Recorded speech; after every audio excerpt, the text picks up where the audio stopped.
नमस्कार मित्रांनो, नवोदय वेळी चॅनलवर आपलं स्वागत आहे। आज आपण नवोदय प्रवेश परीक्षेतील अंकगणित या भागातील घटक क्रमांक 2 पूर्ण संख्यावरील 4 मूलभूत क्रिया अर्थातच 4 fundamental operation on whole number या महत्त्वाच्या विषयावर चर्चा करणार आहोत। विशेषतः भागाकार आणि विभाज्यतेच्या कसोट्या अर्थातच डिव्हिजिबिलिटी रूल यावर आपण चर्चा करणार आहोत। चला तर मग सुरुवात करूया। तर या व्हिडिओमध्ये तुम्हाला भागाकारावरील प्रश्न ते समजून देणार, कशा प्रकारचे प्रश्न परीक्षेच्या दृष्टिकोनातून अत्यंत महत्त्वाचे आहे त्याचे आपण समजावून सांगितल्यानंतर तुम्हाला सरावासाठी संभाव्य प्रश्न सुद्धा दिलेले जाणार, ते तुम्ही कमेंटमध्ये त्याचे उत्तर देऊ शकता। व्हिडिओ शेवटपर्यंत नक्की पहा, तुम्हाला परीक्षेच्या दृष्टिकोनातून खूप सारी माहिती भेटणार। चला तर सुरुवात करूया। तर भागाकार अर्थातच डिव्हिजन। तर भागाकार म्हणजे काय? तर भागाकार म्हणजे एक संख्येला दुसऱ्या संख्येने विभाजित करणे। जसं की 30 ला 5 ने भागले असता आपल्याला 6 मिळेल। हे खूप महत्त्वाचे आहे, कारण नवोदय परीक्षेत यावर प्रश्न विचारले जातात। यावर कोणत्या प्रकारे प्रश्न विचारले जातात ते सुद्धा आपण पाहूया। सगळ्यात आधी भागाकार म्हणजे तुम्हाला भागाकाराचे जे चिन्ह आहे ते तुमच्या परिचयाचं असलं पाहिजे। जसं बघा, उदाहरणार्थ 30 भागीला 5, 30 भागीला 5 आपण या प्रकारे सुद्धा भागाकार लिहू शकतो। हे सुद्धा भागाकाराचं चिन्ह आहे। परत आपण भागाकार या चिन्हाने सुद्धा दर्शवत असतो। परत तर असे सुद्धा भागाकार करताना दर्शविले जाते। तर हे चारही जे चिन्ह आहेत, सहसा आपण हे भागाकारासाठी वापरत असलो तरी आपण भागाकार करताना या चिन्हाचा वापर करणार आहे। तर बघा, भागाकारावर प्रश्न कोणते कोणते विचारले जाऊ शकतात त्याचं आपण थोडक्यात उदाहरण पाहूया। भाज्य असतो त्याला आपण डिव्हिडंड म्हणतो, भाजक अर्थात त्याला डिव्हिजर म्हणतो, भागाकार अर्थात त्याला क्वोशिएंट म्हणतो, आणि जे बाकी शेवटी जे उरते त्याला आपण रिमाइंडर सुद्धा म्हणत असतो। तर भागाकार सोडवत असताना या चिन्हामध्ये जी आतमध्ये संख्या असते, जी आतमध्ये संख्या अर्थात ही संख्या ज्याला आपण भागतो त्याला आपण भाज्य म्हणत असतो। अर्थातच इथे याला आपण डिव्हिडंड सुद्धा म्हणत असतो।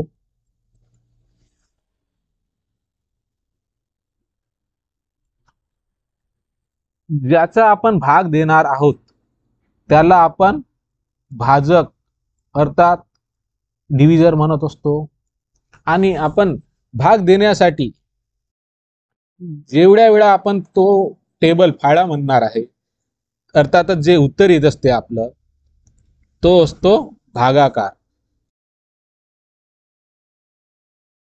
आणि जे शेवटी जे शिल्लक राहते तिला आपण बाकी अर्थातच रिमाइंडर म्हणत असतो। तर तुम्हाला परीक्षेच्या दृष्टिकोनातून भाजक, एखाद्या प्रश्नात भाजक दिलेला असतो, भागाकार दिलेला असतो आणि बाकी सुद्धा दिलेली असते, आणि तुम्हाला भाज्य किती अर्थात डिव्हिडंड त्यावेळेस काय असणार ते शोधायचं असतं। तर या प्रकारे पण पहिला प्रश्न तयार होऊ शकतो। परत दुसरा प्रश्न, तुम्हाला भाज्य दिलेला असतो, भागाकार सुद्धा दिलेला असतो, सोबतच बाकी दिलेली असते, आणि भाजक किती आहे यावर सुद्धा दुसरा प्रश्न तयार होऊ शकतो। किंवा तिसरा प्रश्न, तुम्हाला भाज्य आणि भाजक देऊन आहे तर बाकी शोधा, असा पण प्रश्न तयार होतो। आणि परत भाज्य आणि भाजक देऊन आहे तर भागाकार शोधा, असा 4 प्रश्न सुद्धा तयार होऊ शकतात। 4 किंवा 4 पेक्षा जास्त पण प्रश्न तयार होऊ शकतात, ज्यामध्ये 2 वेळा भाजक आणि एकच भाज्य आणि 2 भाजक वेगवेगळे दिले असता असणारा भागाकारातील फरक, येणारा बाकी यांच्यातील फरक, असे सुद्धा वेगवेगळे प्रश्न परीक्षेला विचारले जाऊ शकतात. परीक्षेच्या दृष्टिकोनातून आपल्याला हे समजणे अत्यंत आवश्यक आहे. तर तुम्हाला भागाकार ही क्रिया करत असताना भाजकाचे असणारे स्थान, भागाकाराचे असणारे स्थान अर्थातच क्वेश्चन, भाज्य अर्थात डिव्हिडंडचे असणारे स्थान आणि जे शेवटी शिल्लक असते ती बाकी, यांचे स्थान माहीत असणे अत्यंत आवश्यक आहे. उदाहरणार्थ ते आपण एका प्रश्नाद्वारे समजूया आणि त्यानंतर आतापर्यंत परीक्षेमध्ये काही प्रश्न विचारण्यात आलेले आहेत ते निवडक प्रश्नाच्या माध्यमातून आपण पुन्हा माहिती घेऊया. चला तर उदाहरणाद्वारे एक प्रश्न समजूया. अतिशय सोपा असा प्रश्न आहे. 78 भागीला 9 म्हणजेच किती? तर या प्रश्नाचे उत्तर सोडवताना बघा, हा 78 अर्थातच हा डिव्हिडंड आहे, अर्थातच हा भाज्याच्या ठिकाणी लिहिणार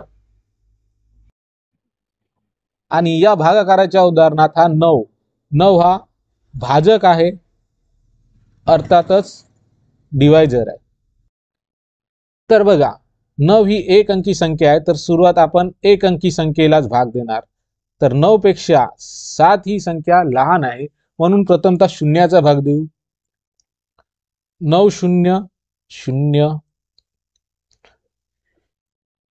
7 मधून 0 गेल्यास 7 मिळणार. त्यानंतर शेजारचा अंक आहे तसाच तो खाली येणार. त्यानंतर जे संख्या तयार झाली आपल्याला ती 2 अंकी संख्या 78 ही 9च्या फाड्यामध्ये येते का ते बघायची. तर 9चा फाडा आपण म्हटल्यास या 78ला 9 ने भागल्यास तुम्हाला 9चा फाडा 8 वेळा म्हटल्यास तुम्हाला 72 ही संख्या मिळेल.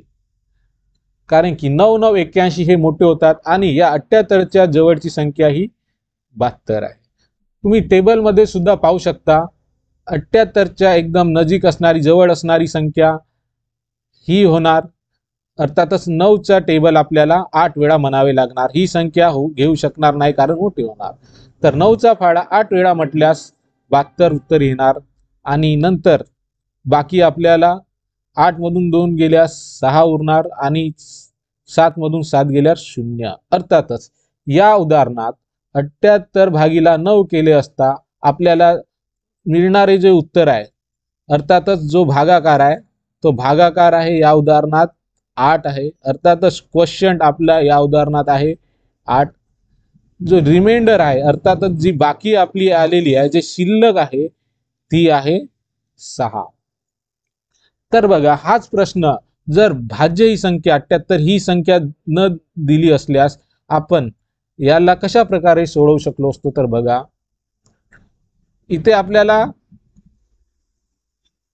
जो भाज्य आहे अर्थात डिव्हिडंड दिले नसलं आणि आपल्याला याच उदाहरणात भाजक दिला असता 9, भागाकार सुद्धा दिला असता 8 आणि आपल्याला बाकी सुद्धा दिलेले असते 6 आणि आपल्याला भाज्य शोधायचे असते, तर आपण त्यावेळी या सूत्राद्वारे अर्थातच भाजक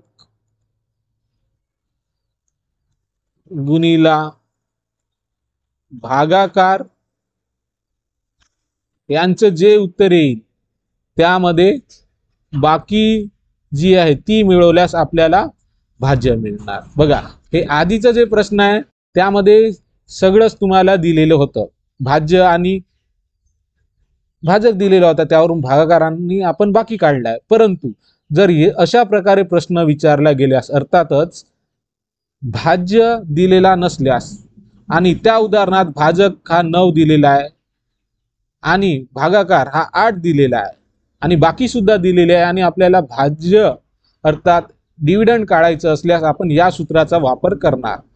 भाज्य बरोबर कंसात भाजक गुणिला भागाकार याचे जे उत्तर येणार त्या उत्तरामध्ये बाकी मिळवणार.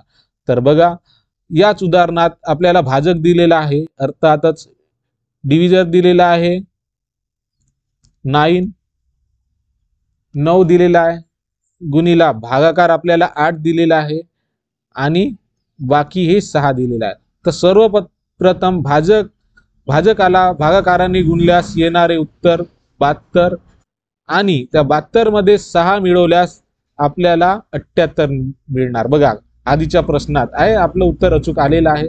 याचप्रमाणे तुम्हाला भाजक, भागाकार किंवा भाज्य किंवा बाकी हे शोधवायचे असते तर तुम्हाला हे सूत्र माहित असणे अत्यंत आवश्यक आहे. आणि याच उदाहरणात आपल्याला भाजक दिलेला नसल्यास अर्थात आपल्याला भाज्य दिलेला आहे, तेच गणित कशा रूपात विचारले जाऊ शकते. बघा आपल्याला भाज्य दिला आहे अर्थात डिव्हिडंड दिलेला आहे, भागाकार सुद्धा दिलेला आहे आणि सोबतच बाकी सुद्धा दिलेली आहे आणि आपल्याला भाजक शोधायचा आहे अर्थात डिव्हिजर शोधायचा असल्यास सूत्र तेच राहणार. भाज्य बरोबर कंसामध्ये भाजक गुणिला भागाकार यांचे उत्तर जे येणार त्यामध्ये बाकी मिळवल्यास आपल्याला भाजक मिळणार. परंतु इथे आपल्याला भाज्य दिलेले आहे, भाज्य आहे 78, भाजक आपल्याला शोधावयाचा आहे. या उदाहरणात आपल्याला भागाकार सुद्धा दिलेला आहे तो आहे 8 आणि आपल्याला या उदाहरणात बाकी सुद्धा दिलेली आहे ती आहे 6. तर अशा वेळेस आपल्याला डावी साइड आणि उजवी साइड ही संकल्पना अर्थातच डावी साइड बरोबर उजवी साइड 78 हेच उत्तर आपल्या उजवीकडील साइड अर्थात याचे उत्तर सुद्धा 78 यायला हवे कारण मधामध्ये दोघांच्या मध्ये समान हे चिन्ह वापरलेलं आहे. तर इथे जे +6 मध्ये आहे त्याला आपण डावीकडे घेऊन गेल्यास ते वजाबाकी मध्ये जाणार अर्थातच 78 वजा 6 होणार आणि उजवीकडे भाजक गुणिला 8 हे शिल्लक राहणार. त्यानंतर 78 तून 6 गेल्यास 72 होणार आणि भाजक आता भाजक 8 सोबत गुणता येणार नाही कारण ही भाजक ही संख्या नाही आहे, आपल्याला भाजक शोधायचा आहे. तर ही उजव्या साइड कडील अंक हा डाव्या साइडकडे अंकाकडे घेऊन गेल्यास गुणाकारामध्ये असणारा अंक जेव्हा दिशा बदलणार तेव्हा तो उजवीकडील अंक डावीकडे गेल्यास भागाकारात जाणार. जसे ज्या प्रकारे बेरजेकडील अंक डावीकडे गेल्यावर विरुद्ध दिशेने जाणार अर्थात बेरजेमधील अंक बदलल्यास तो वजाबाकी होणार. त्याच प्रकारे गुणाकारात असणारा अंक बदलल्यास तो भागाकारात जाणार अर्थातच 72 भागीला 8 होणार आणि इथे आपल्याला भाजकाचे उत्तर मिळणार. भाजक हा एकटाच आता भाजक हा आहे तसाच राहणार. तर 8च्या फाड्यामध्ये 8चा फाडा 9 वेळा म्हटल्यास 72 येणार अर्थातच 8 एके 8 8 9 72 अर्थातच भाजक ही संख्या असणार ती आहे 9. या प्रकारे या सूत्राद्वारे तुम्ही भाजक काढू शकता. तर आता आपण मागील काही वर्षात विचारण्यात आलेले प्रश्न आणि त्याचे उत्तर पाहूया. बघा प्रश्न क्रमांक 1 2018 मध्ये विचारण्यात आलेला हा प्रश्न आहे. बघा जेव्हा 76,076 ला 13 ने भागावे तेव्हा येणारा भागाकार असेल. बघा इथे आपल्याला भागाकार विचारलाय अर्थात क्वेश्चन विचारलाय. 76,076 ला 13 ने भागावे अर्थातच 76,076 या उदाहरणात 76,076 ही संख्या म्हणजेच भाज्य आहे अर्थात डिव्हिडंड आहे आणि 13 ने भागावे तर 13 ही संख्या असणार आहे भाजक अर्थातच डिव्हिजर. तर बघा 13 ही संख्या 2 अंकी आहे म्हणून प्रथम आपण भागाकार करताना 2 अंकी संख्येचा विचार करू। त्यासाठी तुम्हाला 13चा फाळा माहित असणे आवश्यक आहे, जो याप्रमाणे आहे। याप्रमाणे आपल्याला 13चा फाळा पाठ असणारच। बघा 13 या संख्येत 76, तर 13च्या फाळ्यामध्ये 76 ही संख्या कुठे दिसत आहे का बघावे। बघा 76 ही संख्या जवळपास कुठेच नाही, पण 76च्या आधीची आणि जवळची संख्या ही 65 ही येणार, ही मोठी होणार। तर 13चा फाळा 5 वेळा म्हटल्यास आपल्याला उत्तर मिळणार 65। अर्थातच 76 मधून 65 वजा केल्यास उत्तर मिळणार 6 मधून 5 गेल्यास 1, 7 मधून 6 गेल्यास 1, आणि पुढील अंक एकदा खाली घ्यावे। त्यानंतर 13चा फाळा परत 13च्या फाळ्यामध्ये 110 ही संख्या शोधावी। 13च्या फाळ्यामध्ये 110 ही संख्या कुठेही नाही, परंतु 110 या संख्येच्या जवळ असणारी संख्या, जवळपासची संख्या आहे ती 104। अर्थातच 13चा फाळा आपल्याला 8 वेळा म्हटल्यास 104 हे उत्तर मिळणार। तर 13चा फाळा 13ला 110 साठी 13चा फाळा आपण 8 वेळा म्हटल्यास 104 उत्तर मिळणार। अर्थातच 110 मधून 104 गेल्यास 6 शिल्लक राहणार। तर बघा भागाकार करताना पूर्णपणे भागाकार, कधी कधी पूर्णपणे भागाकार सुद्धा करायची आवश्यकता नाही, कारण की तुम्ही पर्यायाद्वारे पाहू शकता। पर्याय बी मध्ये आधीचा अंक भागाकार केल्यानंतर भागाकारात येणारा सुरुवातीचा अंक 5 आणि त्यानंतर 8 हा अंक, अर्थातच ते पर्याय क्रमांक बी मध्ये दर्शविले आहे। म्हणून या प्रश्नाचे योग्य उत्तर आहे पर्याय क्रमांक बी या प्रकारे। तर यानंतर दुसरा प्रश्न, कोणत्या संख्येला 17 ने भागल्यावर भागाकार 23 आणि बाकी 7 येणार। 2007 या वर्षी विचारण्यात आलेला प्रश्न आहे। बघा कोणत्या संख्येला 17 ने भागल्यावर, अर्थातच 17 ही संख्या भाजक आहे। अर्थात आपल्याला या प्रश्नामध्ये भाजक अर्थातच डिव्हिजर दिलेला आहे, तो आहे 17।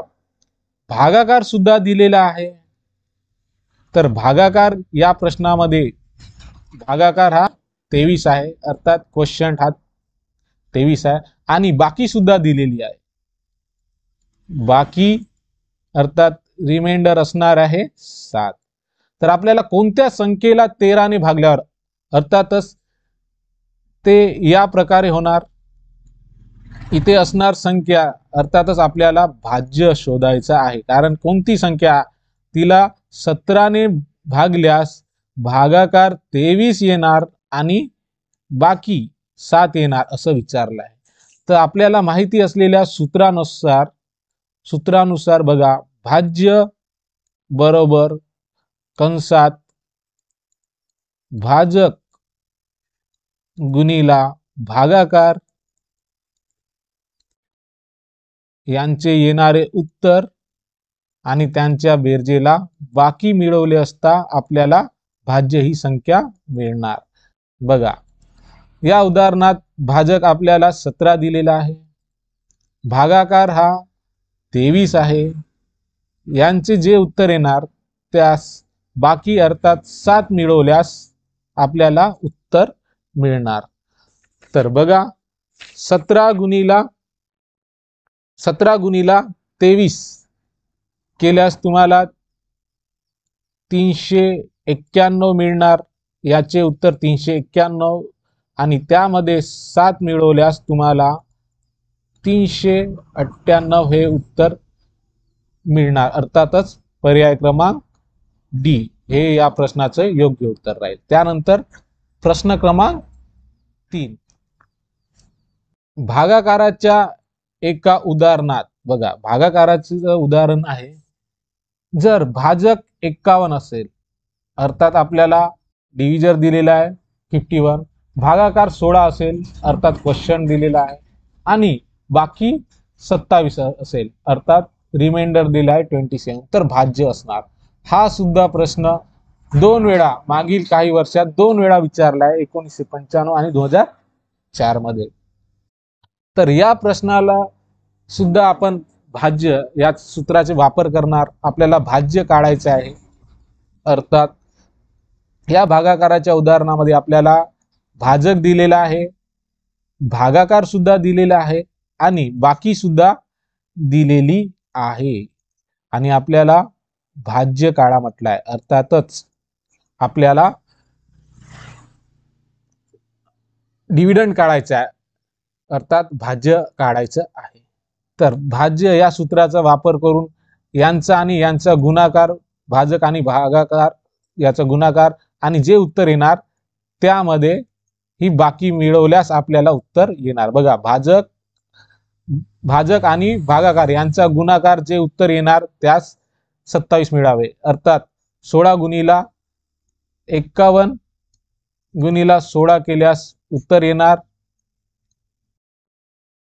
816 हे उत्तर येणार आणि त्या 816 मध्ये 27 ही संख्या मिळवल्यास तुम्हाला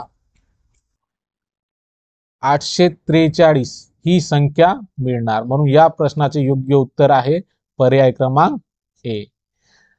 याच प्रकारे वेगवेगळे प्रश्न भाज्य, भागाकार आणि बाकी शोधणे या प्रकारे भागाकारावरील वेगवेगळे प्रश्न विचारले जाऊ शकतात. यानंतर पुढील भाग, यानंतर आता विभाज्यतेच्या कसोट्या अर्थात डिव्हिजिबिलिटी रूल. आता आपण विभाज्यतेच्या कसोट्यावर चर्चा करूया. विभाज्यतेच्या कसोट्या म्हणजे कोणती संख्या दुसऱ्या संख्येने विभाजित होऊ शकते का हे तपासणे होय. उदाहरणार्थ 2, 3, 5, 6 आणि 10 यासारख्या संख्यावर आधारित आपल्याला कसोट्या माहिती असायला हवे. उदाहरण बघा, जर आपल्याला तपासायचं असेल की 123 ही संख्या 3 ने विभाजित होऊ शकते का, तर आपल्याला 123 किंवा इतर संख्येने 3 ला किंवा या दिलेल्या कसोटी माहित असल्यास या कसोटी माहित असलेल्या संख्येने विभाजित होते का ते आपल्याला पाहायचं असल्यास आपण भाग देणार. जसे या प्रकारे बघा, 123 भागिला 3, तर या संख्येला 3 ने भागल्यास पूर्णपणे भाग जाणार. अर्थातच याचे उत्तर पूर्णांक ही संख्या येणार. तुम्ही पाहू शकता या प्रकारे 123 या संख्येला 3 ने भागल्यास उत्तर ही पूर्णांक संख्या मिळते आणि अशा वेळी बाकी 0 असतो. तर 123 या संख्येला 3 ची कसोटी लागू पडली आहेत हे आपल्याला समजते. त्याच प्रकारे पुढची संख्या 124 या संख्येला 3 ने भागले असल्यास त्याला निषेध भाग जात नाही. अर्थातच निषेध भाग न जाणे अर्थातच इथे शेष 0 नाही. तर या 124 या संख्येला भागल्यास बाकी 1 उरत आहे, म्हणजे यात निशेष हा 0 उरलेला नाही आहे. म्हणून 124 या संख्येला 3 ची कसोटी लागू पडत नाही आणि 123 या संख्येला 3 ची कसोटी लागू पडते. तर आपल्याला काही संख्या आहेत, त्या संख्या पाहता क्षणी आपल्याला ओळखायचं आहे का आपण त्या दिलेल्या संख्येला कोणत्या अंकाने भागल्यास त्यास निषेध भाग जाऊ शकणार. अर्थातच उत्तर ही पूर्णांक संख्या मिळेल आणि त्यावेळी बाकी ही 0 असणार. तर यासाठी आपल्याला काही कसोट्या माहिती असणे आवश्यक आहेत. तर चला तर आपण आता काही महत्त्वाचे नियम पाहूयात.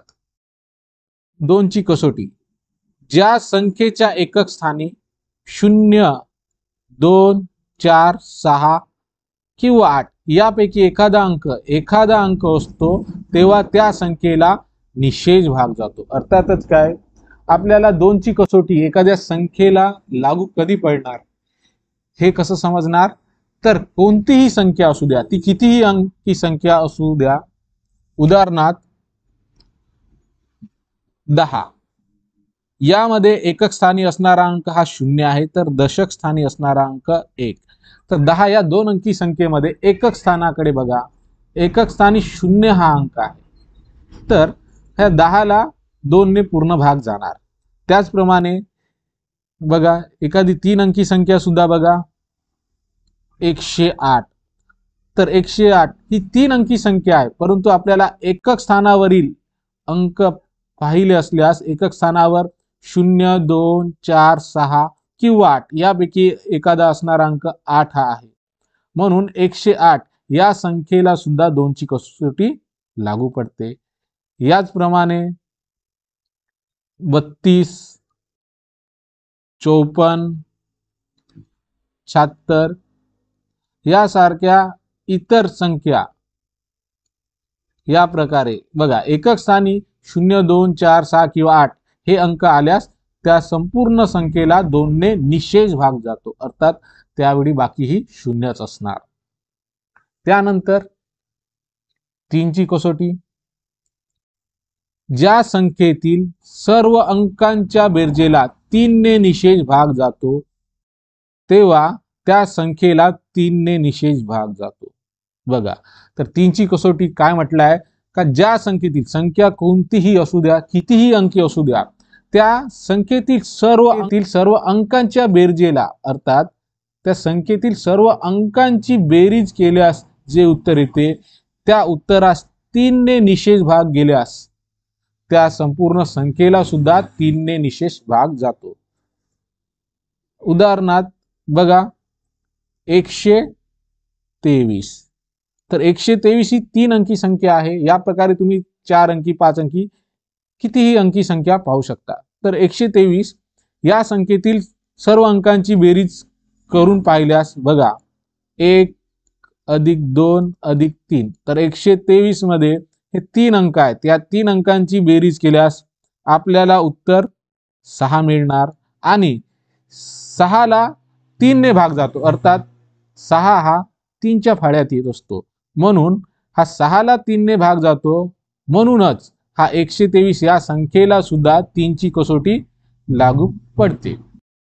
9015 या संख्येला सुद्धा 3 ने निशेष भाग जातो, कारण की या संख्येतील कोणत्याही दिलेल्या संख्येतील अंकांची बेरीज आपल्याला केल्यास जे मिळणारे उत्तर आहे त्या उत्तराला 3 ने भाग गेल्यास संपूर्ण संख्येला सुद्धा 3 ने भाग जातो. बघा 9015 या संख्येमध्ये सुद्धा या अंकांची बेरीज केल्यास तुम्हाला मिळणारे उत्तर हे 15 आहे, अर्थातच या 15 ला 3 ने भाग जातो. म्हणूनच 9015 या संपूर्ण संख्येला देखील 3 ने निशेष भाग जातो.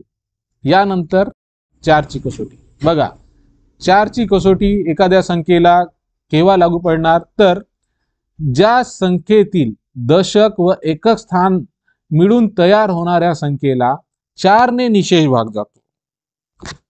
बघा काय म्हटलंय एखादी संख्या ती कितीही अंकी असू द्या, उदाहरणार्थ बघा 124. तर या संख्येतील दशक व एकक स्थान मिळून तयार होणारी संख्या कोणती आहे? एकक व दशक स्थान मिळून बनणारी संख्या ही आहे 24. बघा एकक व दशक स्थान मिळून बनणारी संख्या 24 आहे.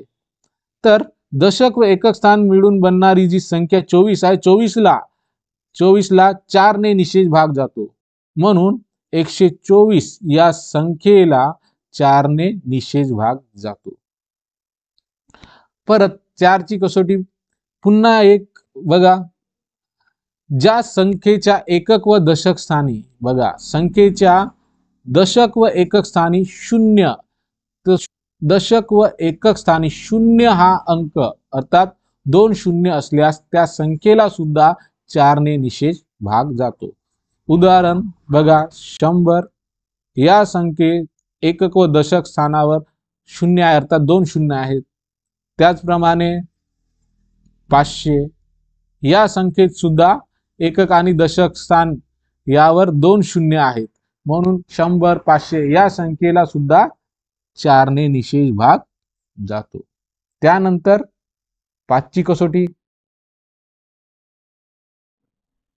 ज्या संख्येच्या एकक स्थानी 5 किंवा 0 हा अंक असतो, बघा 5 ने भाग जाणाऱ्या संख्या शोधायची असल्यास आपण त्या संख्येच्या एकक स्थानी 5 किंवा 0 हा अंक असल्यास त्या संख्येला निशेष भाग जातो. उदाहरणार्थ बघा 15 या संख्येमध्ये एकक स्थानावरील अंक 5 आहे, म्हणून 15 या संख्येला 5 ने भाग जाणार. 105 बघा या संख्येत सुद्धा एकक स्थानावरील अंक 5 आहे. याचप्रमाणे 170 एकक स्थानावरील अंक 0, अर्थात 0 किंवा 5 हा अंक संख्येच्या एकक स्थानी असल्यास त्या संख्येला सुद्धा 5 ने निशेष भाग जात असतो. त्यानंतर 6 ची कसोटी. तर 6 ची कसोटी एखाद्या संख्येला 6 ने भाग केव्हा जाणार, तर ज्या संख्येला 2 व 3 च्या कसोटीचा नियम लागू होतो. बघा इथे 6 ची कसोटीसाठी आपल्याला 2 आणि 3 च्या कसोटीचा नियम माहिती असणे आवश्यक आहे. अर्थातच अशी संख्या जिला 2 आणि 3 ने भाग जातो त्या संख्येला 6 ने देखील भाग जात असतो. अर्थात आपण असे सुद्धा म्हणू शकतो, सम असणाऱ्या ज्या संख्येला 3 ने भाग जाणार त्या संख्येला 6 ने सुद्धा भाग जाणार. जसे तुम्ही पाहू शकता 1206. बघा या संख्येच्या एकक स्थानी 6 अंक आहे, अर्थातच ही सम संख्या आहे म्हणून 2 ने निशेष भाग तर जाणार. आणि 3 ची कसोटी लागू पडते का, तर बघा 3 च्या कसोटीनुसार संख्येतील अंकांची बेरीज ही 9 येत असल्यामुळे 1206 या संख्येला 2 आणि 3 ची कसोटी लागू पडते. त्यामुळेच या संख्येला 6 ची कसोटी देखील लागू पडते. याप्रमाणे 594, 270 यासारख्या संख्या. त्यानंतर 8 ची कसोटी. तर बघा 4 ची आणि 8 ची कसोटी जवळपास सेमच आहे. 8 ची कसोटी तर एखाद्या संख्येला 8 ने कधी भाग जाणार, तर ज्या संख्येतील शतक, दशक व एकक स्थान मिळून तयार होणाऱ्या संख्येला 8 ने निशेष भाग जात असेल तेव्हा त्या संख्येला सुद्धा 8 ने निशेष भाग जातो. अर्थातच संख्या 3 अंकीपेक्षा मोठी असली पाहिजे, ती 4 अंकी किंवा 4 अंकीपेक्षा मोठी असेल तरी चालेल. उदाहरण बघा 6984. यामध्ये शतक, दशक व एकक स्थान अर्थात शेवटचे 3 अंक मिळून बनणारी संख्या ही 984 आहे.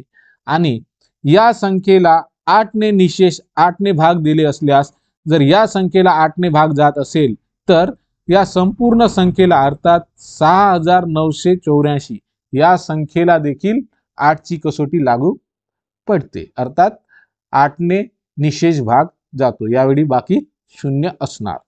त्याचप्रमाणे 8 ची दुसरी कसोटी बघा 4 च्या कसोटीनुसारच 8 ची दुसरी कसोटी सुद्धा आहे. या संख्येच्या शतक, दशक व एकक स्थानी अर्थात एखादी विशिष्ट अंकी संख्या असेल तर त्या संख्येच्या शतक, दशक व एकक स्थानी 0 असल्यास अर्थातच 3 0 असल्यास त्या संख्येला देखील 8 ने निशेष भाग जातो. उदाहरण 1000. बघा या संख्येत सुद्धा शेवटी 3 0 आहेत. 31000. बघा या संख्येत सुद्धा शतक, दशक आणि एकक स्थानी 0 अर्थात 3 वेळा 0 आहे. अशा 3 0 असणाऱ्या सर्व संख्येला 8 ने निशेष भाग जातो.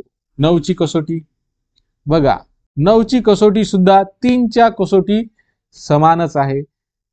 बघा ज्या संख्येतील सर्व अंकांच्या बेरजेला 9 ने निशेष भाग जातो तेव्हा त्या संख्येला 9 ने निशेष भाग जातो. बघा 3 च्या कसोटीमध्ये सुद्धा तेच होतं आणि 9 च्या कसोटीमध्ये सुद्धा तेच आहे.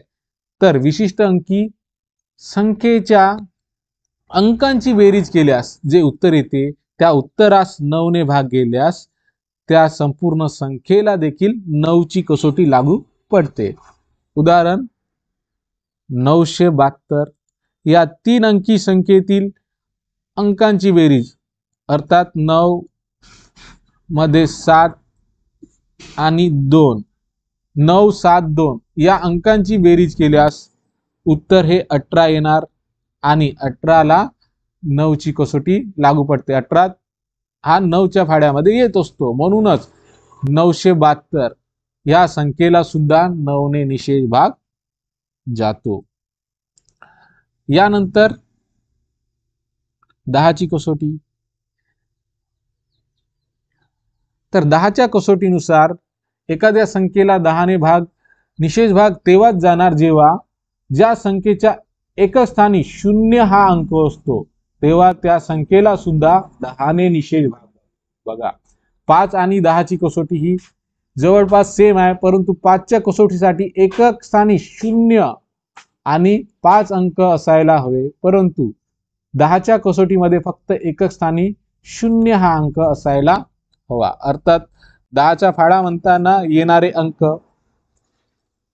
उदाहरणार्थ तुम्ही पाहू शकता यासारख्या संख्या 10 एकक स्थानी बघा 0 आहे, 2010 किंवा 160 यासारख्या संख्या ज्या संख्येच्या एकक स्थानी केवळ 0 हा अंक असतो, तेव्हा त्या संपूर्ण संख्येला 10 ने निषेध भाग जात असतो.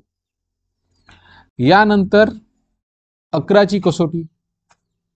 बघा 11च्या कसोटीनुसार एखाद्या संख्येला भाग तेव्हाच जाणार जेव्हा बघा दिलेल्या संख्येतील समस्थानच्या अंकांची बेरीज.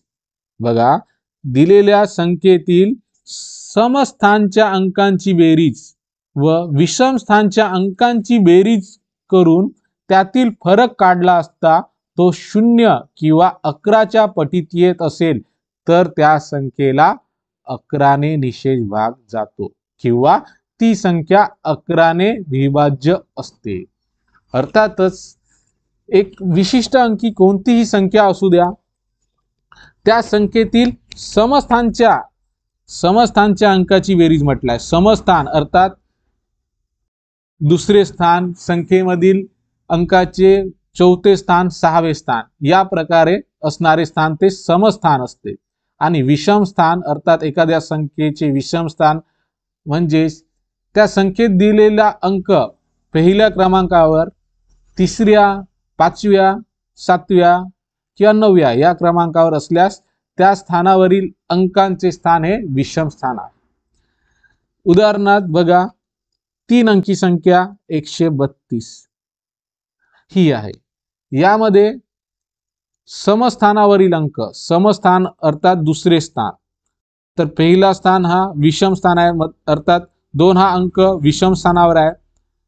तर दुसरे स्थान संख्येतील दुसरे स्थान अर्थात समस्थान असणार, अर्थात समस्थानावरील अंकांची बेरीज. तर समस्थानावर असणारा अंक आहे 3 आणि विषम स्थानावरील अंक अर्थात संख्येतील अंकाचे पहिले स्थान त्यानंतर तिसरे स्थान, पहिले स्थान आणि तिसरे स्थान हे स्थान विषम स्थान होय. तर विषम स्थानावरील अंक अर्थात 1 आणि 2 यांची बेरीज केल्यास उत्तर 3 येणार.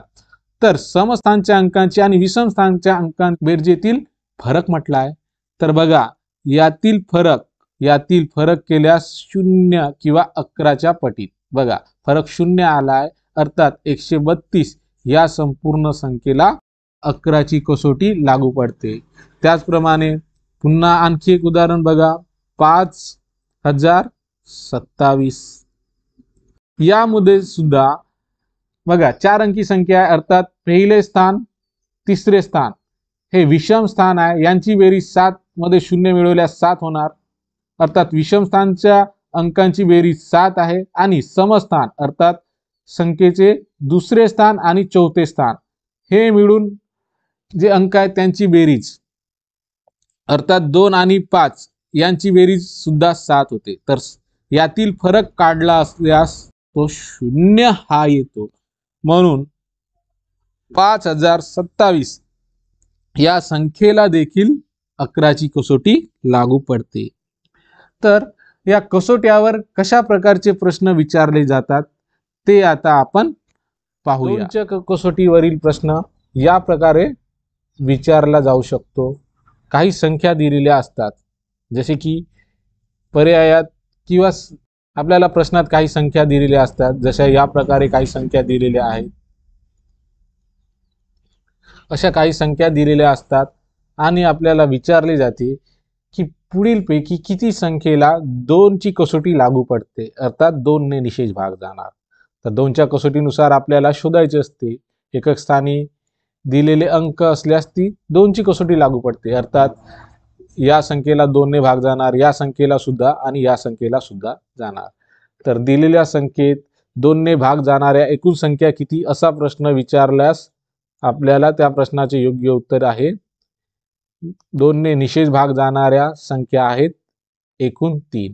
याच प्रकारे असा देखील प्रश्न विचारतात, एखादी संख्या दिलेली असते आणि त्या संख्येच्या एकक स्थानावरील अंक गाळलेला असतो आणि त्यासाठी पर्याय दिलेले असतात. पर्याय ए असे 4 पर्याय दिलेले असतात आणि त्या पर्यायामधील कोणता अंक या गाळलेल्या ठिकाणी अर्थात या एकक स्थानी ठेवल्यास 2ने भाग जाणार, अशा प्रकारे प्रश्न विचारतो. तर या प्रश्नाचे उत्तर पर्याय बी, कारण एकक स्थानी हा सम अंकच असायला हवे, अर्थात 162 ही संख्या होणार. यासारखेच 3चे कसोटीवरील प्रश्न या प्रकारे विचारले जाऊ शकतात. बघा, एखादी संख्या दिलेली असते, तिथला एखादी अंक हा गाळलेला असतो आणि पर्यायात काही अंक दिलेले असतात.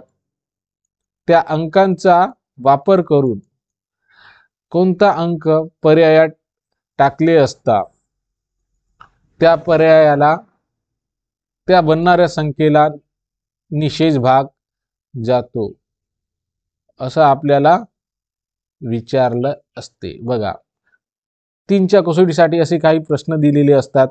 त्यात एखादी स्थानावरील अंक हा गाळलेला असतो आणि प्रश्नामध्ये विचारले असते की या संख्येला 3ने निषेध भाग जाण्यासाठी या स्टारच्या जागी किंवा एखादी चिन्ह दिलेले असते, त्या चिन्हाच्या जागी खालीलपैकी कोणता अंक असायला हवा, तेव्हाच त्या संख्येला 3ने निषेध भाग जाणार.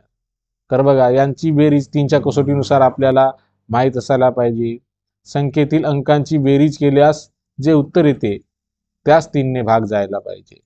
तर बघा, 4 आणि 5 9, 9 मध्ये स्टार, तर 3ने निषेध भाग जाणारी संख्या 9 आहे, पण त्या पुढील संख्या 12 ही आहे, अर्थातच 9 मध्ये किती मिळवल्यास 12 होतात, तर 9 मध्ये 3 ही संख्या ठेवल्यास उत्तर 12 येणार, अर्थात 9ने बनणारी संख्या 1 3 3 5,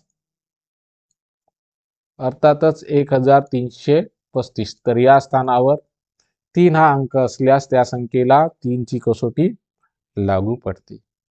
या प्रकारे देखील प्रश्न विचारतात.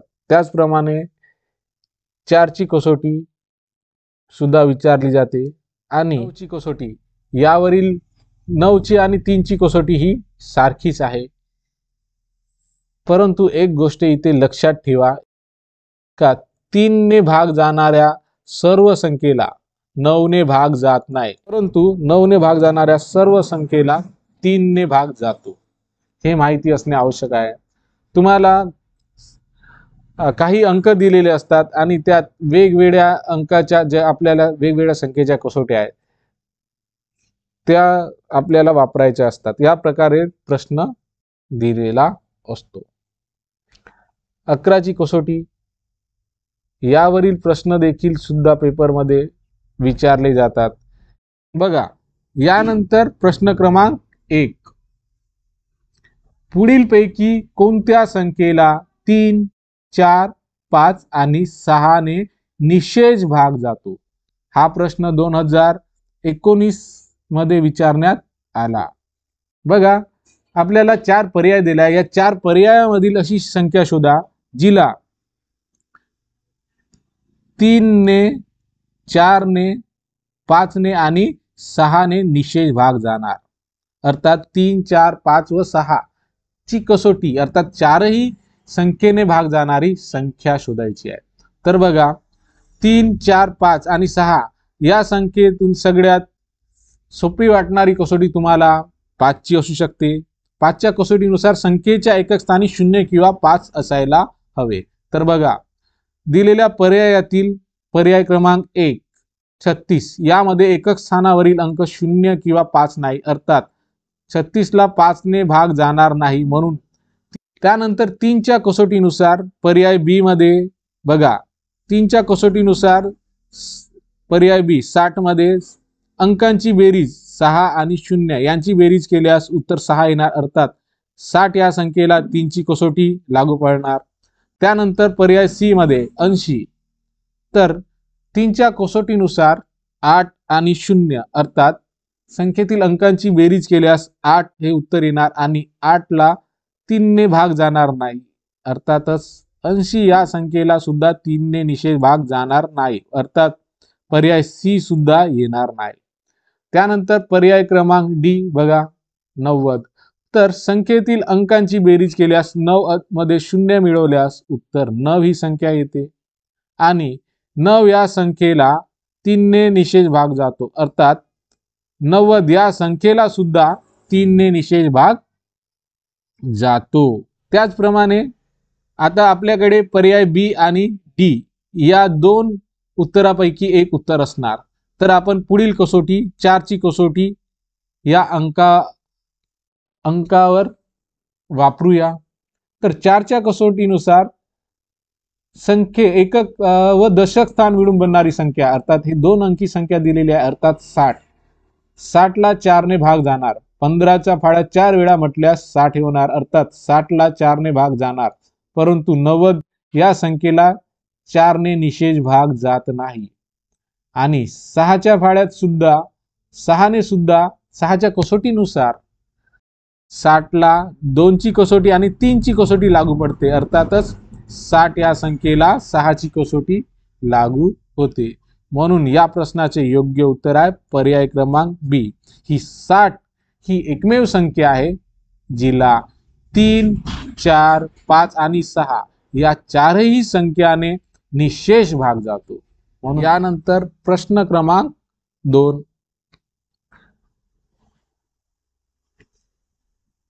4 किंवा जास्त अंकांची संख्या 8 ने विभाज्य असेल तर बघा 2023 या वर्षी प्रश्न विचारण्यात आला आहे.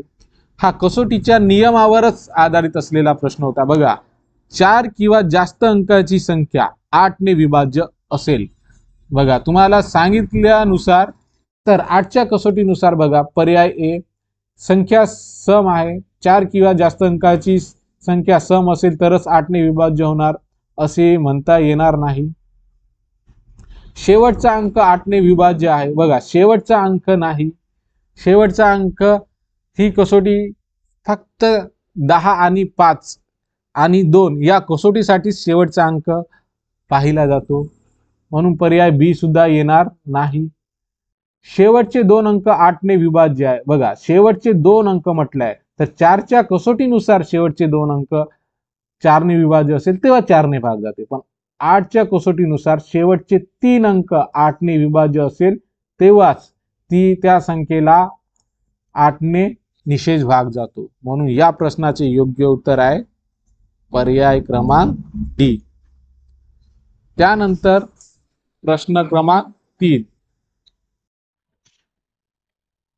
8, 10 व 12 या तीनही संख्यांनी निषेध भाग जाणारी मोठ्यात मोठी 3 अंकी संख्या कोणती. बघा या तीनही संख्या आपल्याला 8, 10 आणि 12 या तीनही संख्याने निषेध भाग जाणारी आणि पर्यायातील आपल्याला मोठ्यात मोठी 3 अंकी संख्या शोधायची आहे. बघा तर बघा आपल्याला 10, 8 ची कसोटी माहिती आहे, 12 ची माहिती नाही आणि आपल्याला 10च्या कसोटीनुसार संख्येच्या एकक स्थानी 0 किंवा 0 असायला हवं. बघा तर 10च्या कसोटीनुसार कोणत्याही संख्येच्या एकक स्थानी 0 अंक असेल तर त्या संख्येला 10 ने निषेध भाग जातो. तर पर्याय बी यामध्ये एकक स्थानी 5 हा अंक आहे म्हणजे या संख्येला 10 ने भाग जाणार नाही. म्हणून पर्याय बी येणार नाही. त्यानंतर 8च्या कसोटीनुसार तुम्ही बाकी पर्याय पाहू शकता, किंवा 12च्या फाळ्यामध्ये किंवा 12ने भाग दिल्यास कोणत्या संख्येला निषेध भाग जाणार. तर बघा, 12ने भाग दिल्यास पर्याय ए मध्ये बघा, 12च्या फाळ्यामध्ये 99 येत नाही, अर्थातच 12 7 84 होतात आणि 12 8 96 होतात. त्यानंतर 12 9 108 होतात, है ना. तर 12 7 84, 12 8 96, अर्थातच 12ला 80 वेळा जरी गुणले तरी त्याचे उत्तर 960 येणार, पण 990 होणार नाही. म्हणून 12ला या संख्येने भाग जाणार नाही. आणि 12ला या संख्येने भाग 960 या संख्येला 12ने भाग जाणार बघा. म्हणून या संख्येला 8 10 आणि 12ची कसोटी सुद्धा लागू होते. 90 यामध्ये जे सुरुवातीचे 2 अंक आहे 90, हे 12च्या फाळ्यामध्ये येत नाही. म्हणून या प्रश्नाचे योग्य उत्तर आहे पर्याय क्रमांक 960. यानंतर प्रश्न क्रमांक 4. एका संख्येमधून तिच्या अंकांची बेरीज वजा केली, त्यातून मिळणाऱ्या संख्येला नेहमी भाग जाऊ शकतो. बघा, हा प्रश्न मागील काही काळात 2 वेळा विचारण्यात आलेला आहे. तर असा एकमेवच प्रश्न आहे हा. बघा, एका संख्येमधून तिच्या अंकांची बेरीज वजा करायची आहे. तर आपण यासाठी आपण 2 संख्या घेऊयात, एक विषम संख्या घेऊया, पडताळणीसाठी एक विषम संख्या 17 ही घेऊया, आणि एक सम संख्या घेऊया 38. तर दिलेल्या सूचनेनुसार एका संख्येमधून तिच्या अंकांची बेरीज वजा करायची आहे. बघा, अर्थात 17 या संख्येत त्याच्या अंकांची बेरीज वजा करायची आहे. तर 17 या संख्येतून आपल्याला 17 या संख्येतील अंकांची बेरीज, अर्थात 1 आणि 7 यांची बेरीज 8 ही वजा केल्यास जे मिळणारे उत्तर आहे, तर मिळणारी संख्या 17 मधून 8 गेल्यास 9. तर या 9 या संख्येला नेहमी भाग जाऊ शकतो. तर 2 ने भाग जाणार नाही, 5 ने जाणार नाही, 8 ने नाही जाणार, 9 या संख्येने भाग जाऊ शकतो. बघा, परत सम संख्या घेतलेली आहे 38. यामधून सुद्धा संख्येतील अंकांची बेरीज वजा करायची आहे. अर्थात 38 या संख्येतून त्याच संख्येतील अंकांची बेरीज वजा केल्यास मिळणारे उत्तर 27, आणि 27ला 9 ने भाग जातो, अर्थातच नेहमी भाग जातो असं म्हटलं आहे. म्हणून पर्याय क्रमांक डी हे या प्रश्नाचे योग्य उत्तर असणार आहे. यानंतर प्रश्न क्रमांक 5.